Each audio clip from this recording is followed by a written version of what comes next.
So, I don't know about you guys, but I do know that personally I'm excited for Pokemon Legends Arceus. But probably not for the same reasons you're excited for these games. Legends Arceus is the start of something new for this franchise and for this community.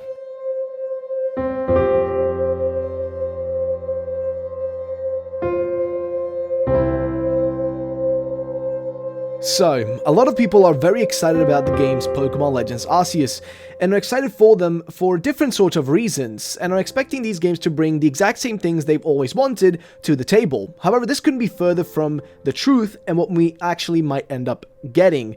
Now, what do I mean by this? Well, those who are excited for these games, outside of those who aren't excited about the games due to, most of the lack of interest in them, perhaps due to the past of Pokemon being the setting, as well as maybe complaints about the graphics, and maybe just not liking the Sinnoh region, but those people are the different people. The people who do want to play these games, I've noticed a lot of them are expecting these games to do far more than they most likely are planned to even achieve.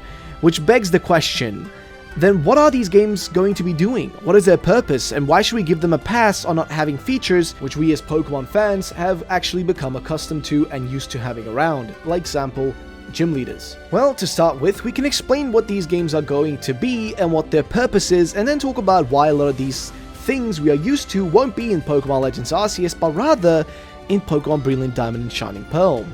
So first off, what are these games? Well, they are more or less a testing ground for Game Freak. This is their attempt at seeing what it's like to perhaps move Pokemon further into the open world video games market. We saw the first taste of this with the wild area in Pokemon Sword and Pokemon Shield, and what we're seeing now is that but taken to its fullest form, so to say. It's in its simplest form. This is basically Game Freak taking their past experiences and mixing it with their recent experience they've gained from making Sword and Shield to attempt to see what it's really like to make an open world Pokemon experience and if fans will actually buy it. But that's also where the issue is. See, Pokemon is pretty massive, and I mean pretty darn massive. Each game features loads of trainers, hundreds of Pokemon, tons of cities and towns all over the place, as well as loads of other things like moves, individual animations for each move, different stats, all that sort of stuff. It's pretty massive. Now, these games have always followed this principle of being a dedicated game where the story is always straightforward, and you as the player have almost basically no control over the path you take in your journey. Basically, you are on a roller coaster ride, right? You can't get out of it, you're just stuck in it. So if there's not no fun in that roller coaster ride and you're not enjoying the path it's taking or the spins it's making, it doesn't matter because you're stuck with it. Whereas Pokemon Legends Arceus aims to remove that aspect and have you roam around freely. But that comes with its own issues and caveats. If they allow you full freedom, then they run into a big issue. What is there going to be between you and the big cities, and the big cities themselves also? If they are open world cities, it would require loads of time to create each individual house and each building and all these things, making you able to enter everything. It would require a lot of time making sure that there aren't any gaps or bugs in these cities, and would also cause other issues. Basically, since Pokemon's formula with taking on gyms is made in such a straightforward way, the games were forced to stay on a locked path, or else it would be too difficult for them to actually make the games consistent. Hence why in Pokemon Legends Arceus, I'm sure we can expect there to be no gym leaders or gyms in the way we're used to them, but instead some form of boss Pokemon that replace the purpose of gym leaders' existences, right? Basically, there might be boss Pokemon in the world that you can take on that you get a reward for, and there's multiple of them around the whole game, maybe a total of, let's say, 8 of them that you can take on, and after defeating them, you get some sort of reward that proves that you've completed that part of the game. But these boss Pokemon won't work the same way that gym leaders do in that grand scale that it's a building with multiple trainers, unique things about them. These bosses might be in a smaller scale. Actually, maybe in a scale where they start off small and get higher and higher and higher progressively, but I don't think we should expect anything similar to an Elite Four or anything in that large scale of Pokemon what we're used to. And this is honestly what tells me that this is more or less a test game. It's a sort of way for them to see what fans think about this style of open world game, but also gives them enough, like another potential series that they can keep working on and take learning experiences from to then put into the next generation of Pokemon games. Basically, these games won't feature the, features you are used to, precisely because these games aren't supposed to do that and they can't do that. Those games that we are used to are, the features are so heavily dependent on the original on-the-rails formula of the Pokemon games that they have to replace or get rid of them fully to make the Legends Arceus game doable with the time frame they got to work with. It would be honestly impossible otherwise, hence why they have to do it this way. Which then kind of brings us to the whole subject of, well, then why are they making these games? Well, we're gonna answer that in a moment, but first let's say hi to today's sponsor.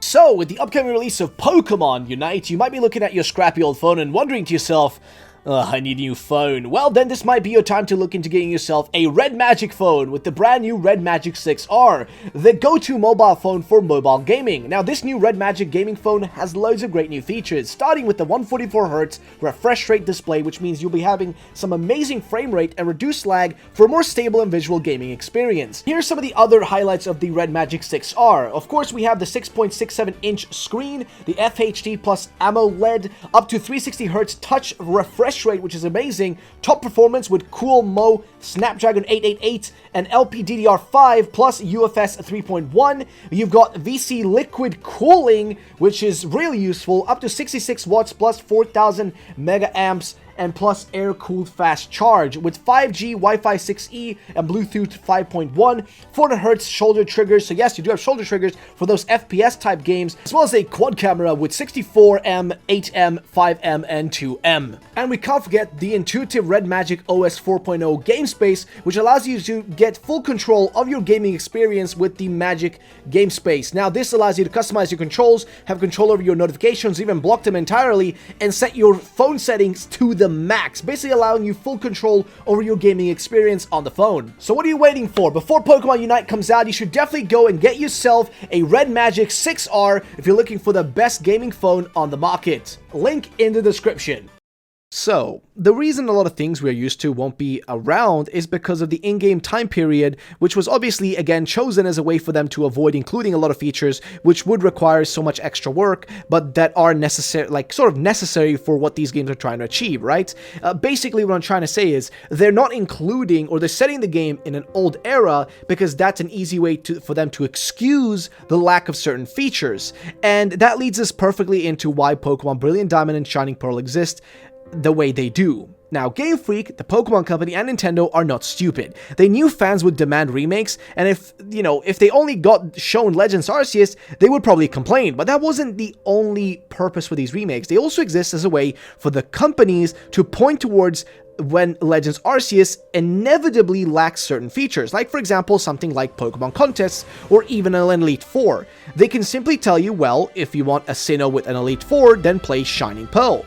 And they aren't wrong, because I think what Legends Arceus will do instead is itch that free-form experience of Pokemon with adventuring and discovering brand new things with your own kind of journey being created. That's what it's gonna do instead. I mean, when you play Pokemon games normally, you get the exact same experiences as most other players. The only thing that is different is the Pokemon you use along your journey, and that's pretty much it. But the trainers, the world, the story, it's all the same. How you approach it only again differs in what Pokemon you use. However, with Legends Arceus, since you'll freely roam around and take on the game's story more in a free way, similar to, I guess, Breath of the Wild, you'll have more freedom to create your own little adventure as you go through the game.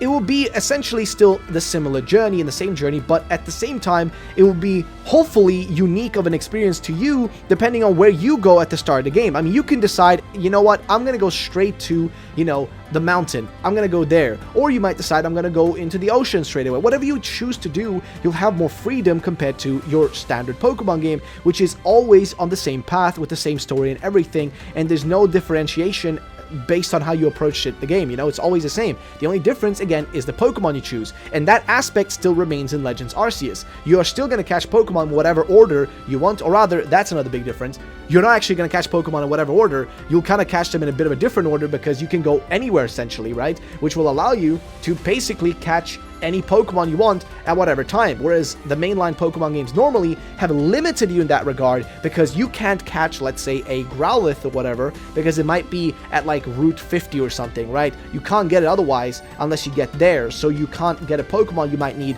earlier in your playthrough or whatever, or in your journey, a Pokemon you really want, you can't get it, because guess what? It's just how it is, right? You can't get it, as simple as that. And that's the thing with Legends Arceus. It's so different from anything we've ever had before. So this all brings me to why you might be disappointed by Pokemon Legends Arceus. And I think it's because if you expect to battle gym leaders, Elite Four, and do Wi-Fi battling, and those sort of things of that nature, you might get disappointed. See, Legends Arceus is a test case essentially. More similar to Breath of the Wild in gameplay style than actually a Pokemon game, which means that if you want your straightforward on-the-rails Pokemon experience, that is what Brilliant Diamond and Shining Pearl exist for. Meanwhile, Legends Arceus will lack all of those features you've come used to, you become used to those. They will be not there. It will lack those aspects that you've become accustomed to.